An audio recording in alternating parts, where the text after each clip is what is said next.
Now, from the filmmakers behind Almost Liverpool 8 comes A Liverpool Story, finding beauty in the ordinary. Liverpool takes centre stage in, well, it's a year in the life documentary portrait, really. Communities and voices are looked at from a fresh angle, if you like, as the city just navigates through an eventful year. And it just looks at the ebb and the flow of the Mersey. Liverpool's story is, it's an intimate document, really, of daily life, observing the city and its people throughout the seasons. I'm pleased to say the director, Daniel Draper, joins me in the studio. Didn't I describe that brilliant there? You really did. I couldn't have done it better myself. I hope it comes up to scratch after that big introduction. Nice to see you. You're right. You too, yeah, good, thanks. Do you find that ordinary events and ordinary everyday things with ordinary people in a city make the best stories? I know, doing this job for years, I find that. I think so, yeah. It's some people might find it quite boring, but it's literally just it's like people watching. You know, I've just been for a coffee before coming here, and just watching people is it's fascinating in itself. You know, I think you can sort of learn a lot about sort of life and sort of communities and, you know, people's views and whatnot just by watching rather than asking, if that makes sense. Yeah, you know, yeah. I think people reveal a lot just through the day-to-day activities. Because when you're being yourself, you're being yourself. Yes. But then if somebody asks you a question, sometimes you go into a slightly different mode, if you like, depending on what the question is and what you want to know.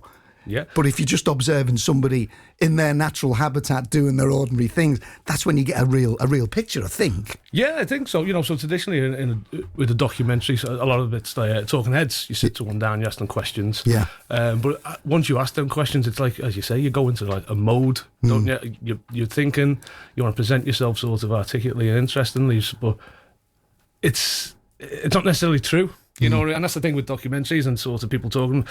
They can be interesting, but they're not necessarily always true, which people necessarily think documentaries are, because they think it's about real life as opposed to sort of a fiction film. It's got to be sort of true, but it's not, because it's always sort of, well, it's all an act, isn't it? We have bits, don't we?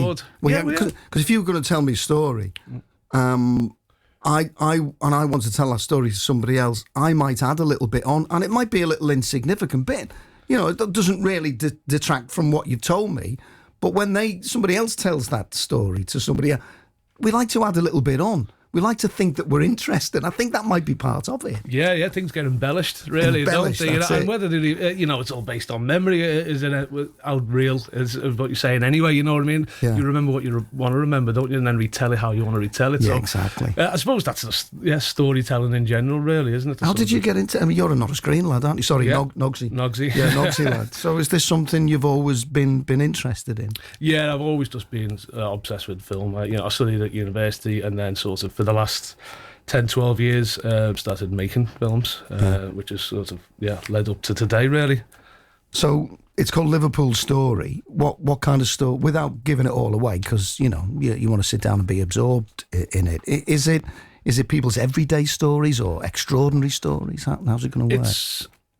It's the story of the city. So, you know, we filmed, the first filming day was the 1st of January, 2023, and the last filming day was the 31st of December. We filmed the whole year. You didn't film every day? Not every day. I think we filmed around 150 days, so probably about 1 in 3 days. Wow, okay. And it's a portrait in the city of how the city is.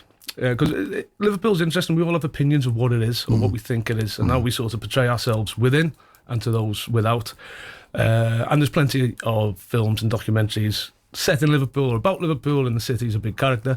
But my thing was, I wanted to show the city as it is, without trying to portray it or make a big statement. You know what I mean? This is, you know, these are the buildings we build. These are the ones that we've left sort of to rot away. These are the new buildings. These is what we do for work. This is what we do for leisure. Do you know, sort of? Yeah. Almost like the inner mechanisms of a city. It's trying to show that. But it's important to do things like this, isn't it? Because you've probably seen, I don't know what it's called, but it's on YouTube, and I think it was set in the 40s or the 50s. I think it's called Morning Time in the City or Daytime in the City, and it just looks again at everyday life. But what I find fascinating I was born in the mid-60s.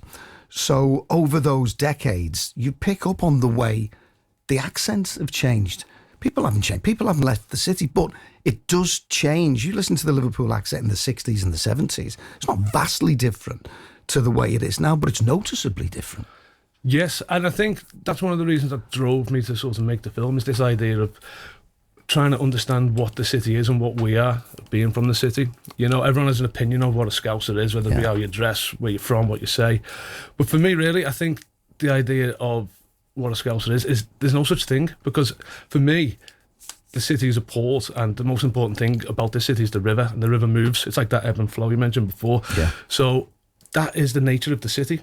So to say it's one thing means it becomes static. If we say this is what Liverpool is, this is what Scousers are, you don't really understand the fabric of the city, because it's always changing. What it was yesterday, it isn't today, and tomorrow it's something else. So it's that idea of change, and I think that's what we wanted to show in the film, that every year is the same, but there's those little nuances, you know, of what makes a city tick and people tick.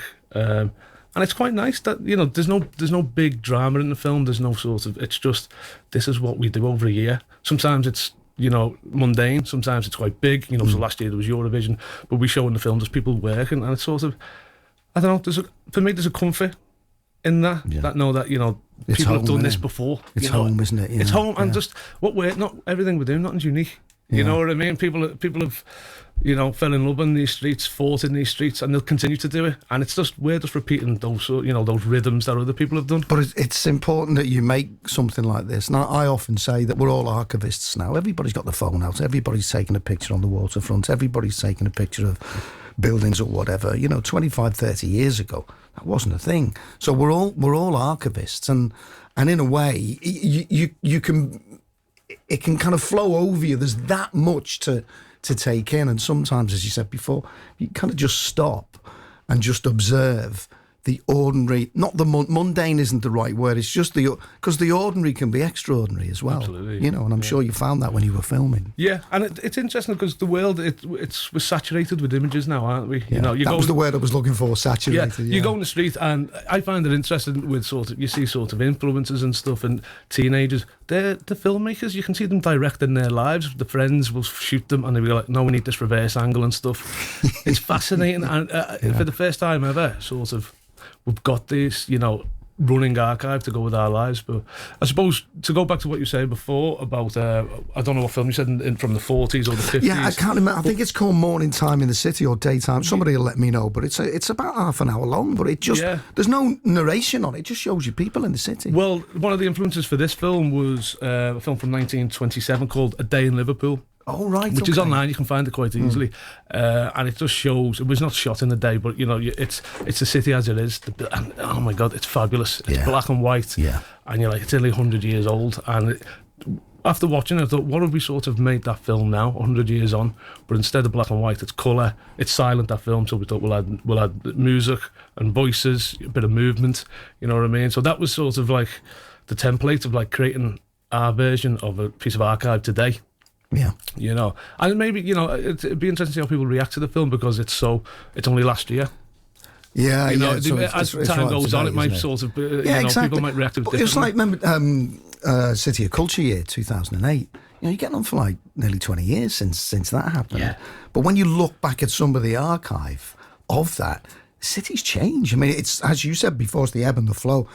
There's just a constant change, and of course, we're a destination now. We're a tourist destination now, which wasn't the case 25, 30 years ago. Yeah, people would come and do the Beatle thing and all of that. But now, you know, we're in like the top 10 and visited cities in the world. I mean, who'd have thought that? So that throws something into the mix then as well, I suppose. It does, doesn't it? And, you know, again, to go back to the river, I'm sort of obsessed with the river, you know, and I feel as a city we don't maybe make use of it or interact with that river as much. We almost feel that the city stops at the pier head type thing.